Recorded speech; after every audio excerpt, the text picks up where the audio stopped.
Welcome to yet another episode of the Rumble. Today I have another guest, and I was told by her don't introduce her as a lady director, so I'll just say exactly that. Okay, she's not anything but a director. You can just forget about the lady part of it. She's done 2 movies, and apart from that, she's done short films, from what I understand, and she's even studied direction as a course in college, unlike just somebody who entered film because she's fascinated with films. So, Madhumita, welcome to the show. Thank you. And let's hear it from your own words. How did you get into direction? I guess the inspiration came from my dad, who's been in theatre. He's a theatre actor and TV actor. He never ventured into films, but then, he's always, I've seen him perform and I've seen him, the creative side of him. Okay. And I guess that's where it started. You mean he does stuff at home in the living room? No, not really. No? But he's a very creative person in general. He writes. How did you figure that out? How did I figure that out? Yeah, that he's a creative person. Because he writes. Okay. He was a journalist before. All right. He's a lawyer as well. And then he's also a banker. And he's also a theatre actor. He's creative, yes. He's been practically trying everything. Yeah. Okay, so he put you into it? Or No. I guess it was just watching him do things and, being creative that inspired me to go in that line. And the other thing was I was not very comfortable dissecting frogs as well. So I guess that was part of it. So you're an average student in school? Yeah, never really aced or anything, And no interest in academia? No, not really. Okay. More was the drama club and the social club and things like that. So, so I did want to study something artsy.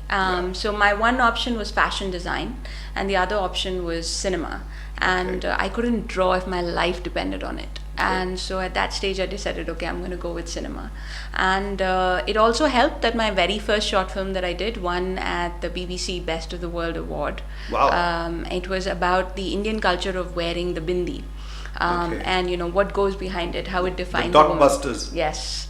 And and that was like an encouragement to say that you're good at this. What did you do about a bindi? That's interesting. No, it was basically the criteria was that it had to be only 1 minute, and within that 1 minute you have to define whatever your theory is. Okay. And so my perspective was that one bindi defines a woman, whether she's married or single or a widow. It gives her a whole identity, and with that one single dot. And so that was the perspective that I dealt with, and it was something. But now it's a fashion statement, isn't it? It is. It's a gone lot of way people, beyond. You're a married woman, aren't you? Yes, I am. You don't wear a bindi. Yeah, So it's lost its. Would you say it's lost its meaning? I don't think it's lost its meaning. I think we've just grown to adapt ourselves to a more global atmosphere. I don't think exactly. You don't need to identify yourself by that. That's probably what it was.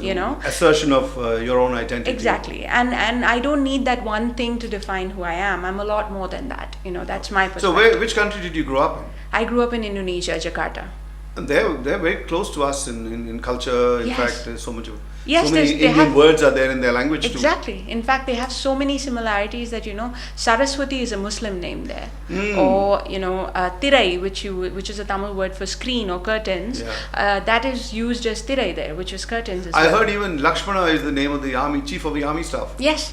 In fact, because they believe in Mahabharata and Ramayana more than we do. They think that their religion may be Islam, but then their culture is Hindu. So it's a fantastic That's country. a relief to know that we are not just getting forgotten in the rest of Southeast Asia. I think they're still sort of holding on to Panchashila and all those things that we are not practicing. In fact, in the center of Jakarta, they have a huge Arjuna Roda Ratham. They have that horses and everything. And that's like a major sightseeing spot or a major trademark of that place. Maybe like a landmark of the city, almost. Yes, I don't think anybody's got such a big thing. Maybe Kurukshetra has got one. Yeah, it's beautiful, and everything, even their military motto and things like that, it has a lot to do with, Indian culture or Hindu culture, as you can say it.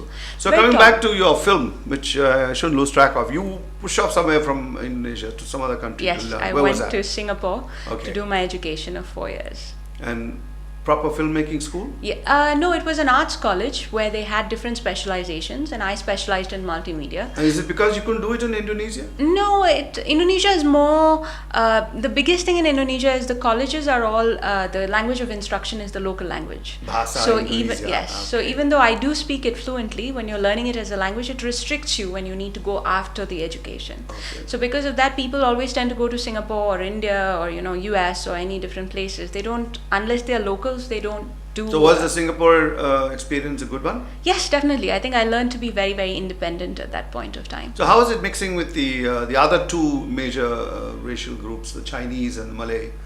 I don't think we ever felt that, especially when you grow abroad like that. You never really feel like, you know. I mean, don't they have their influences on the arts courses and whatever you were doing out Definitely. I mean, I think every individual, or, you know, when you're working with your classmates, like I said, when my film was about a bindi, you know, I had another classmate of mine who was doing something about the tradition of feeding the hungry ghosts, or the ghost festival, or something like that, which was a Chinese thing. Okay. So it helps you open up and understand more different cultures and, you know, aspects of life that you would have never dreamed of.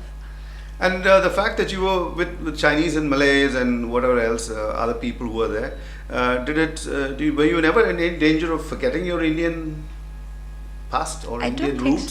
I don't think so, because I think it was very strongly instilled in me by my parents when I lived in Indonesia, you know, which is what every parent who takes their kid abroad does. You know, they want to focus so much on what is Indian that, you know, you realize you're more Indian than the people living in India. That's I've heard this before from people who come from abroad.